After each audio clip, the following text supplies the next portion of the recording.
What's going on, guys? Welcome back to my channel. If you're new here, my name is Layne and I'm a nurse and nurse practitioner student, and I'm here on my channel sharing my DNP journeys with you guys and hopefully sharing some tips and tricks of things that I'm learning along the way. So in this video, I am actually going to be answering a question that I received from a nurse about a couple months ago, and this nurse was looking to apply to FNP school, hopefully to a DNP program, but her GPA was a little bit lower than the requirement for that program. So in this video, I'm going to be talking about some of the same things that I told her of ways that she can make her application look a little bit more competitive, and hopefully this will help you guys get into the DNP program or NP program of your choice. All right, let's get started.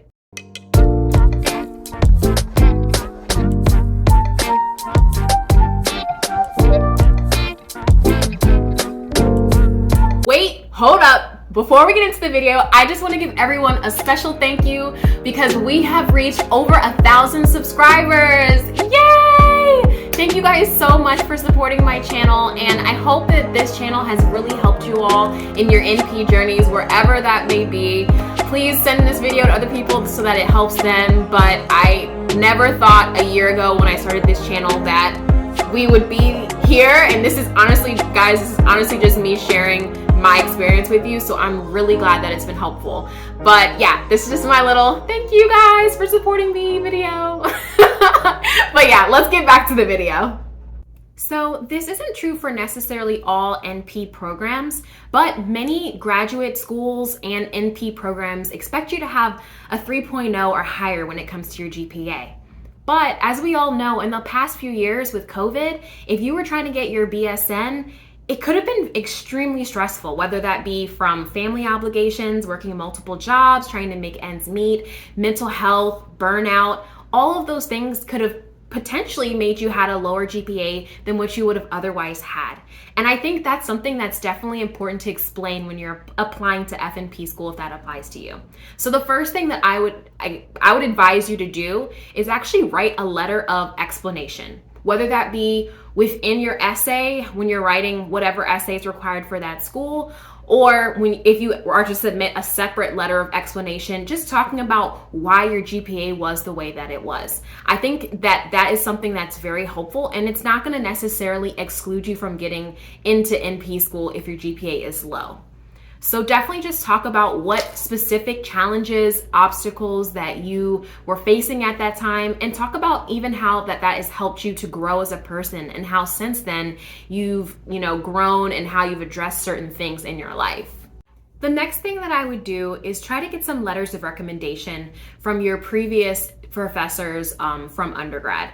They're going to be able to speak directly into those obstacles and challenges and barriers that you faced, as well as what your work ethic is. Professors can definitely tell if you're someone who's very intelligent, but you were just going through a rough time. And that's something that they can put into a letter of recommendation for you. When schools are looking at FNP applicants, they are going to trust what professors say about that student, and if that professor thinks that the student would be able to be successful in a graduate program. So letters of recommendation are definitely very helpful. Try to reach out to your old professors, maybe even set up a time to have a Zoom call with them to explain what was going on, and ask them if they'd be willing to write a recommendation letter to actually speak to those things.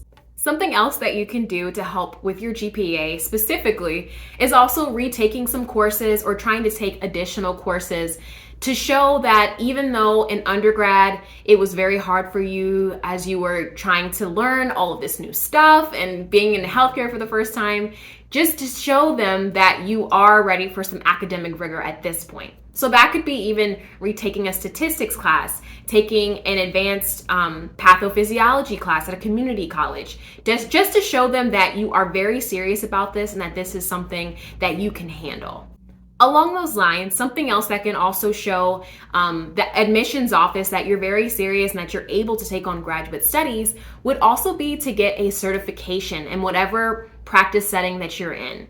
So something that I've done in the past is I started out in intermediate care, and I ended up getting my PCCN, which is your progressive care nursing certification.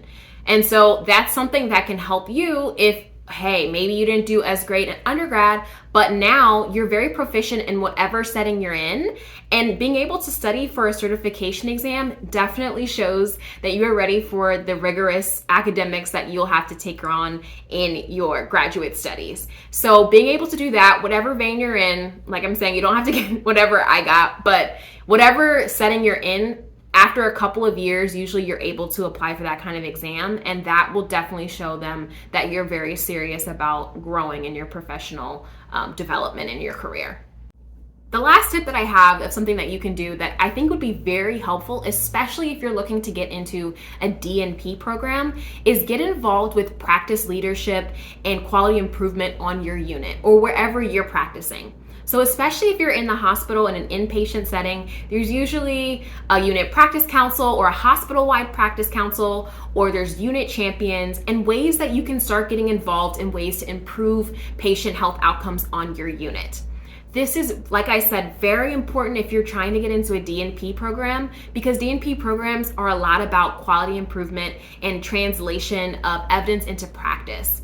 And the way that you get familiar with that and knowing what's really important is starting to get involved with your unit on that kind of quality improvement level. So being able to speak to those experiences and maybe even talking about a potential DNP project based on what your unit practice council is working on, or projects that you've been a part of even on your unit practice council, is definitely going to set you apart, especially for those programs.